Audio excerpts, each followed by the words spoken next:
એક મહેમાન આવ્યા ને એટલે જમવા બેઠા ને એટલે એણે કીધું કે અત્યારે તમે બપોરે જમવા બેઠા ત્યારે નરેશભાઈને મૌન, એ જમવા બેસે ત્યારે મૌન, એને ઘરે હું જમ્યો આજ બપોરે. એટલે મને એણે જમવાનું ચાલુ કર્યા પહેલાં કીધું કે માયાભાઈ મારે મૌન છે એટલે હું તાણ કરું ન કરું પણ ધરાઈને જમજો.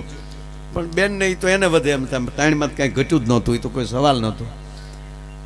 એવી રીતે એક મહાત્માજીને મૌન, મારે તમને કહેવું હતું ત્યારે મેં ખોટું મૌન ખુલી જાય.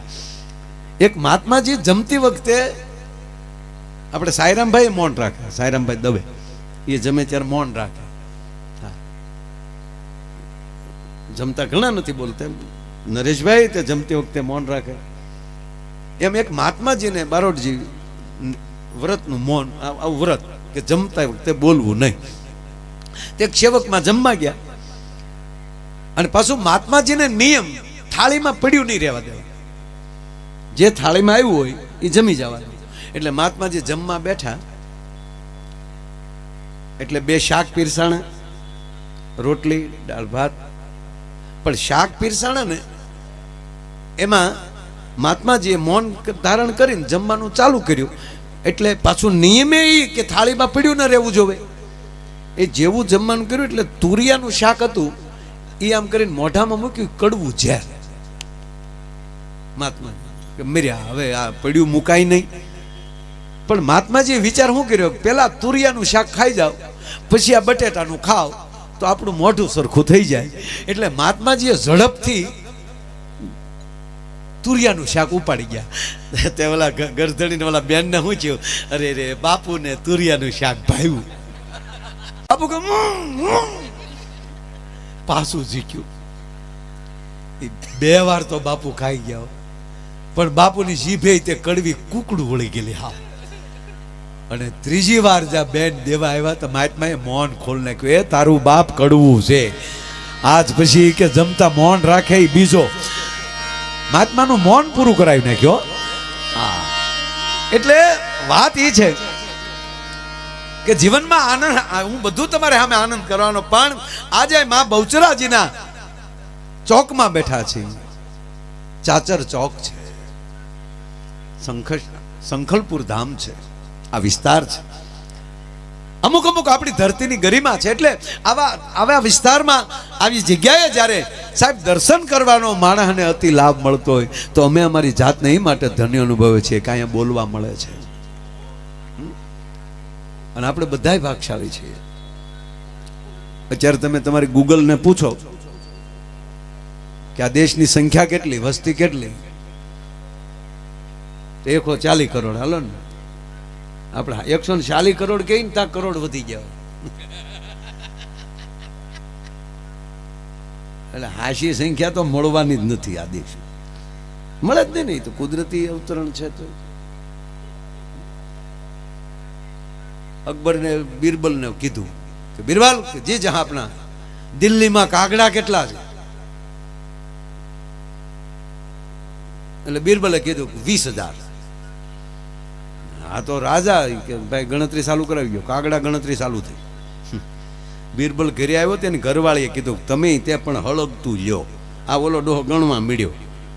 તો ભલે ને ગણે, એમાં આપણા બાપનું શું જાય? તાકે તમે કીધું 20,000, તાકે 20,000 જ હોય, એમાં એમનું કાંઈ હાલે જ નહીં. હું કહું ફાઇનલ. તાક ઘટશે તો તાક તું એમ કે બહાર કેમ ગયા હોય, વધી જાય તો તાક મહેમાન આવ્યા હોય. મામલતદાર સાહેબ બધા એક બેન રેશનિંગ કાર્ડ કઢાવવા ગયા. અત્યારે જેમ આધાર કાર્ડ કાઢે, રેશનિંગ કાર્ડ કઢાવવા ગયા એક બેન, હારે 2 છોકરા. એ કે સાહેબ રેશનિંગ કાર્ડ કઢાવું. કાંઈ વાંધો નહીં બેન, જાય ફોર્મ ભરી દઈ, તમારું નામ બોલો મારા ભાઈનું. મારે થોડું નામ લેવાય, ઓલો કે તો હું મારું લખાય. નામ તો બેન દેવું પડે ને. આમાં નામ લખ્યા વગર કે મારે ખબર, હું થોડો ત્રિકલ જ્ઞાની છું. મેં ખાલી જીપીએસસી કર્યું છે, કે સાધના બીજી યોગ નથી કર્યો. કે પણ સાહેબ અમારે ગામડામાં નામ ન લેવાય. અરે મારી માં લેવું પડે. લખી ગયો ને, હું થોડી ભણી સૌ તે લખી દઉં.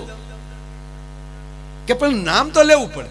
એટલે હારે પછી બેન ને યાદ આવ્યું કે આ દીકરા હારે છે, દીકરાને કહું. તે મોટા દીકરાને કીધું બેટા તારા બાપાનું નામ લે. એ છોકરો નામ લેવા ગયો તો નાના છોકરા એ સાળ ક્યાંય મોટા ભાઈ હા લેતો નહીં તા કેમ લીધા જેવું હોય તો બા ન લે. હા હા અમુક અમુક ગજબ છે એમાંય આપણી ગામડાની કોઠાવું જ વાત જવા ગયો. એક ગામડું ગામ અને આવું ગામ એટલે એક બેંક અને એક બાપા બેંકે આવ્યા. વૈશાખ મહિનાનો આવો સૈતર વૈશાખનો તડકો એટલે બાપા ચાલીને આવેલા. એ બેંકે પહોંચ્યા ને તો બાપાને પરસેવો વળી ગયો. પણ અહીંયા બેંકે બનેલું એવું સાહેબ લાઇટ નહીં, જનરેટરે બંધ અને નવી ભરતીના બેંક મેનેજર તે વળી કોટ છે એ સીટ વાહે મૂક્યો ને ટાઈટ થોડીક ઢીલી કરીને એ બહાર બિચારા ગરમીના લીમડા હેઠે ઊભા હતા. એ લીમડા હેઠે બાકડો તા ઓલા બાપા જે આવ્યા હતા ગામડાના એ બાકડે બેઠા અને સામે પાણીનું માટલા. હવે આ બાપાને ખબર નહીં કે આ મેનેજર સાહેબ છે. એને તો યુવાન છોકરો જોયો એટલે બાપાએ કીધું એ બેટા એ દીકરા હા પાણી લેતા મેનેજરને કીધું પાણી ભરતા મારી દીકરો. બોલો કે બાપા અરે જવાન જોત એટલે સાહેબ નહીં થયું કે બાપા છે એમાં દેવામાં શું વાંધો.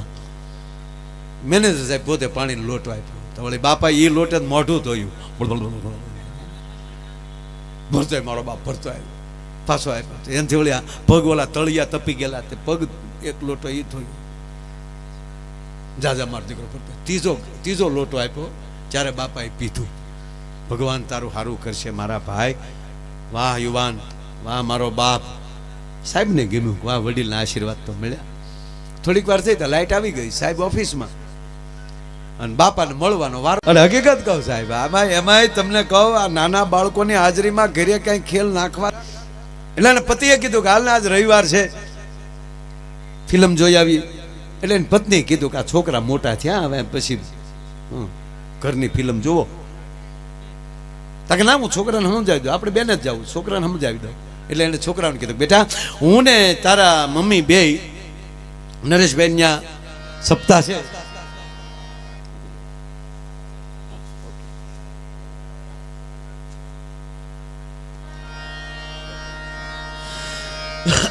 વાહ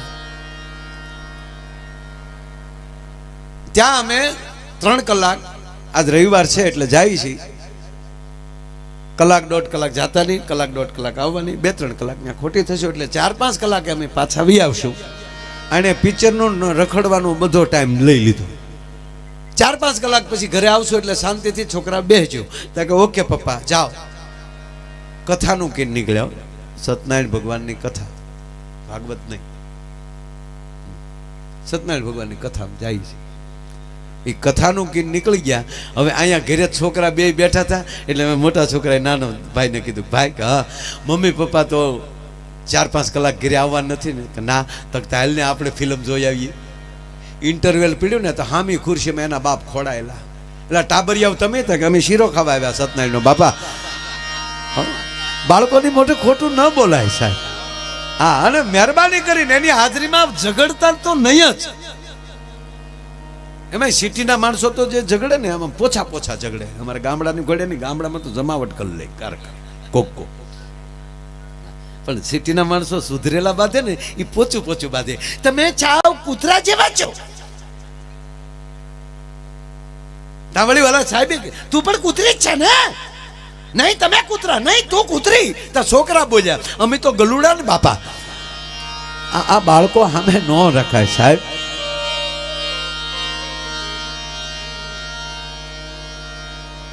વાત એ કરવી છે સાહેબ.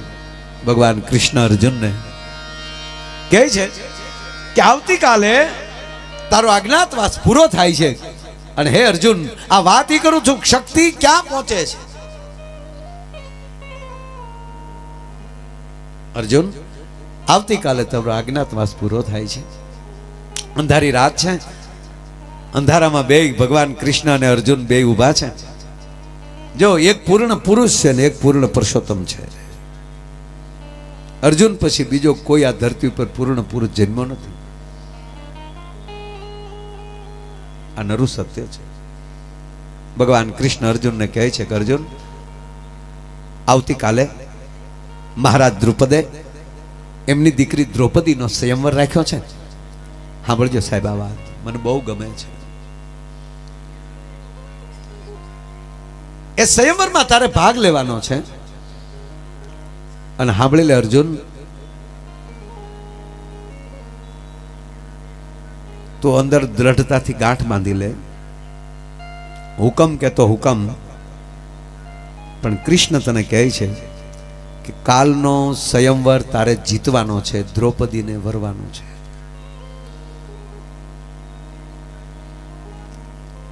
નારાયણ, સ્વયંવરની રચના કઈ રીતની છે?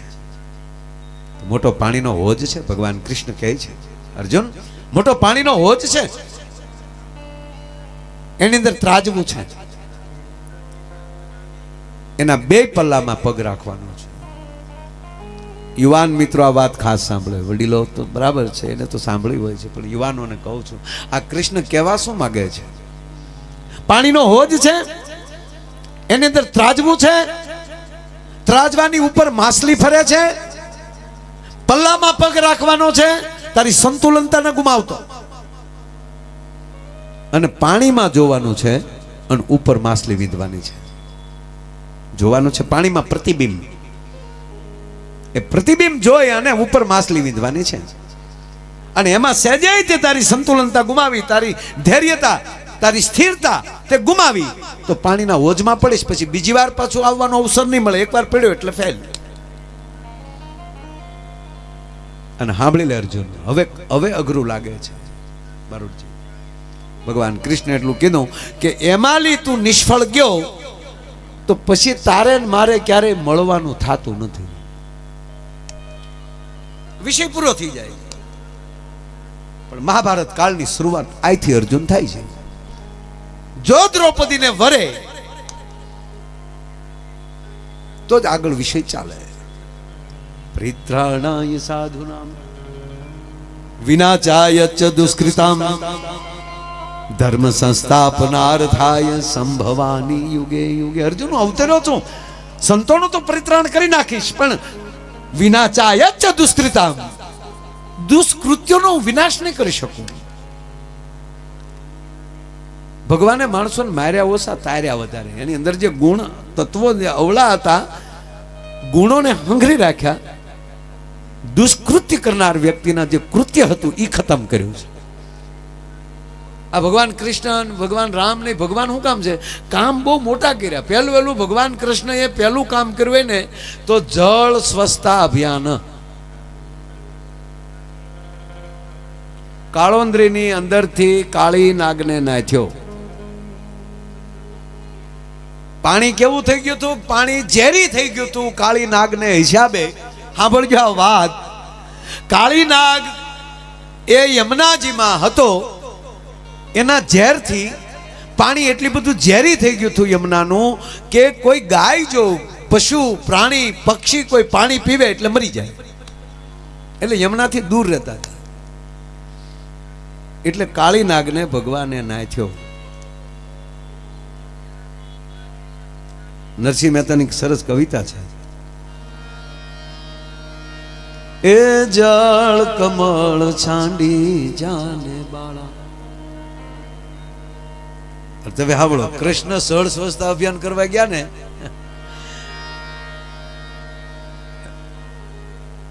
તો નાગણીઓએ એને કીધું તને અમે કીડીનો કંદોરો આપી દઈને, હાર આપી દઈને વયો જા. આ રિશ્વત દેવાની વાત હતી કે અમારા ધંધા હાલવા દે ને, અમે જ્યાં ઝેરી પાણી કરીએ છીએ હાલવા દે, અમે જે ગટરોના ને અમે જે ફેક્ટરીઓના પાણી નાખીએ છીએ નદીઓમાં કાળી નાગ તરીકે, એ અમારું હાલવા દે વાતા. ત્યારે કૃષ્ણે કીધું કે જગાડ તારા નાગને, હું કૃષ્ણ કાનુડો, નથી જોતો હાર તારો, નથી જોતો દોરીઓ. પેલા લાલચ આપી, પછી ભય આપ્યો. કા બાળક તું માર્ગ ભૂલ્યો અને કા તારા વેરીએ વળાવ્યો. સાહેબ, સમાજમાં આ જરૂર છે કે તમે સ્વચ્છ કેટલા રહી શકો. એટલા ભગવાન છે બધા, કાંઈક નું કાંઈક આવું કામ કરતા. આ કોન્ટ્રાક્ટરોને જોઉં ને હું, આ પુલ બનાવતા હોય એ મને બહુ ગમે. કારણ કે પહેલો પુલ ભગવાન રામે બનાવ્યો, રામેશ્વર ટુ લંકા. એટલે મને અત્યારના કોન્ટ્રાક્ટર જોઉં ને મને નળ નીલ જ દેખાય. વળી થોડાક હારા નળ નીલે તો ઠામુકી સિમેન્ટ નહોતી વાપરી, આવડા થોડી થોડી તો વાપરે. હા, અને વળી એક જ વાર ઉપયોગ થાય, રામે પછી બીજી વાર નથી ઉપયોગ. પછી વળતા પુલમાં આવ્યા જ ને, એમ ઘણાના એવા પુલ હોય, આપણે ગયા હોય ત્યારે હોય ને વળતા હતા કે ડ્રાઈવર ના. એકવાર જગ્યા હું જતો હતો તો મેં ગાડી, હું તો ગાડીમાં હૂતો હતો, મારા ડ્રાઈવરે ગાડી ઊભી રાખી અને મને જગાડ્યો. મને કે ડાયા અરજણની વાડી અહીંયા ક્યાંથી? અમારા ગામનો ડાયા અરજણ. મને કે ડાયા અરજણે અહીંયા વાડી લીધી? હું કહું કોને કીધું? મને કે આ બોર્ડ માર્યું. હું કહું ડ્રાઈવર જન છે, હું ડાયા અરજણ સોચ્યો. મને કે આપણે વાંચતા ન આવડે ને. પણ મૂળ વાત સાહેબ મારે જે કરવી છે એ કે ભગવાન કૃષ્ણે અર્જુનને એટલું કીધું કે આ તારે બે પલ્લામાં પગ રાખવાના છે. વાત એટલી કે તારે માછલી છે એ પાણીમાં પ્રતિબિંબ જોઈને ઉપર વિંધવાની છે.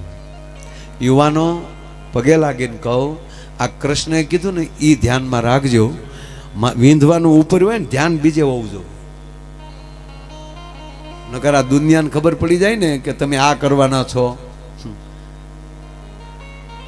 તમારું ધ્યાન બીજે હોય ને વિંધાય બીજે જવું જોઈએ. તમારા લક્ષ્ય હોવો જોઈએ, પણ લક્ષ્યની દુનિયાને ન ખબર પડવી જોઈએ કે આનું આ લક્ષ્ય છે, પવિત્ર લક્ષ્ય.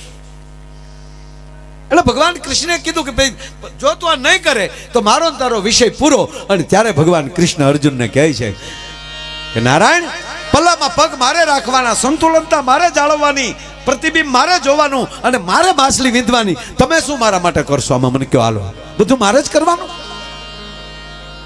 આજ મારી મા માથે હારો હાડલો નથી, તમારા વિચારો ઉપર હાલ્યા જાય છે, એને લીધે અમે વન સ્વીકારી લઈએ છીએ પણ યુદ્ધ નથી સ્વીકારતા.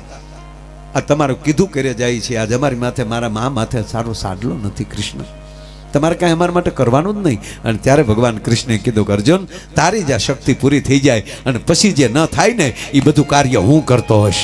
હે, તારી શક્તિ જ આ પૂરી થઈ જાય પણ તારો ધ્યેય ન મૂકતો, તારા ધ્યેય સાથે લાગ્યો રહેજે, વિશ્વાસ ગુમાવતો નહીં. અને તારી શક્તિ જ્યાં પૂરી થઈ જાય પછી જે કાર્ય થતું હશે એ હું કરતો હશે. અને ભગવાન કૃષ્ણ ને અર્જુન કહે છે કે મને આમાં કયો, આ સ્વયંવરમાં, આ મત્સ્યવૈધમાં, આ માછલી વિંધવામાં તમે મને શું મદદ કરશો? અને ત્યારે ભગવાન કૃષ્ણ કહે છે કે અર્જુન, તારે જોવાનું હેમાં છે? કે પાણીમાં. દુનિયામાં અપલખણા માણસો અર્જુન બહુ છે. તું બરોબર ધૈર્યતાથી એમ કહેવાય કે બરોબર તું પ્રતિબિંબ જોઈ રહ્યો હો, અને એમાં અપલખણા એ કોઈ ધીમે એક દિન કાંકરી નાખે પાણીમાં. આપણી કહેવત આવે કે જોજો કાંકરી સાળો ન કરે કોઈ. ધીમે એક દિન પાણીમાં કાંકરી નાખે તો અર્જુન શું થાય? તો પાણીમાં તરંગ થાય. પાણીમાં જો તરંગ થઈ જાય તો અર્જુન તને પ્રતિબિંબ દેખાય? તો ન દેખાય. હવે અર્જુન કે તારામાં તેવડ છે પાણીને સ્થિર કરવાની? કે ના. કે પાણી સ્થિર હું કરીશ, ચિંતા કરતો નહીં. ભલા માણસ, હું બેઠો છું, કોઈની તાકાત નથી કોઈ કાંકરી સાળો કરી શકે. માટે જ્યાં આપણી શક્તિ પૂરી થાય, તમને બહુચરાજી ઉપર ભરોસો હોય, મા ઉપર ભરોસો હોય, તમારો ધ્યેય ચાલુ રાખજો, ભરોસો એવો ને એવો રાખજો. ઘણા એમ કે એને આવું થયું, અમને કેમ ન થયું? તો આપણો વિશ્વાસ ઘટતો હોય. પરીક્ષા બધાય દે, બધાય નથી પાસ થતા. આ ઘણા અમને કહે છે કે તમારા માતાજી આવા હોય તો અત્યારે એટલી ગાયો કપાય, કેમ માતાજી કાંઈ નથી કરતા, કેમ ભગવાન કાંઈ નથી કરતા? એટલે મેં કીધું આ પરીક્ષાનો ટાઈમ છે, એ કાંઈ કહે નહીં, જોવે. દાખલા તરીકે આપણે પરીક્ષા દેતા હોય સાહેબ, અને ઉપર સુપરવાઇઝર જે કરી રહ્યા હોય, સુપરવાઇઝર જે હોય એ શિક્ષક આપણા બાપા જ છે, લ્યો ને, અથવા આપણા મિત્ર છે, આપણા બહુ નજીક છે. પણ આપણે પેપર દેતા હોય એ ઉપરથી જોતા હોય, ભલે સારું લખતા હોય તો કોઈથી સાલુમાં કીધું શાબાશ આવું નવું લખે રાખજે, બહુ સારું લખે, એ નહીં બોલે.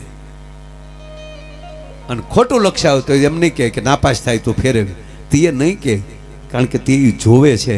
એમ કહેવાય ગયો સાહેબ, આ કળયુગનો છેલ્લો તબક્કો, આ ભગવતી અને પરમાત્મા જોવે છે કોણ કેવા પેપર ભરે છે. એ તો પરિણામ આવે ત્યારે ખબર પડે.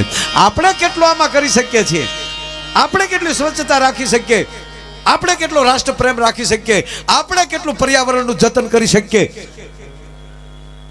કોરોના એટલું રહ્યું ને તો બધું ચોખ્ખું સટ થઈ ગયું હતું, આકાશ ચોખ્ખું થઈ ગયું હતું. કારક તો મને એમ થાય કે આમથી આમ તો આપણે છે ને આપણા મહિને 2 દી કાયદેસર લોકડાઉન રાખવા જેવું છે. એટલું પેટ્રોલ બસે, એટલું દર મહિને છેલ્લા શનિ રવિ આવ બેન આવું કાંઈ કરાય નહીં. આપણે કોઈ કહે માફી માગો એમ, પણ આપણે વાત એ છે એ ન કરવું હોય. હા પણ જો એ ન કરવું હોય તો આજે માં બહુચરના સાનિધ્યમાં પ્રતિજ્ઞા લેજો કે મારાથી હું ગોબરાય નહીં, હું કચરો નહીં નાખું ક્યાંય, હું અતુષ્ટતા નહીં રાખું, હું નાના મોટાનો ભેદભાવ નહીં રાખું. મારથી નાનો હશે એનો ટાટિયો નહીં, એનું બાવડું પકડીને એને ઉપર લાવીશ. હું વૃક્ષોનું જતન કરીશ, હું સ્વદેશી બનીશ, હું રાષ્ટ્રને પ્રેમ કરીશ, હું જ્ઞાતિવાતીના વાડા મૂકી દઈશ, હું ગુજરાતી બનીશ, હું ભારતીય બનીશ. આ ભગવતી પાસેથી આ શીખવાનું હોય છે. આના દરબારમાં આવે છે, કોઈ દી પૂછવામાં આવ્યું છે કે તમે કેવા છો એમ? એ બધાયને જો સરખા આશીર્વાદ આપતા હોય બાપુ, કોઈ આશીર્વાદ દેવો એ કોઈનું છે જ નહીં. ક્યાંથી આશીર્વાદ નીકળી જાય નક્કી નહીં.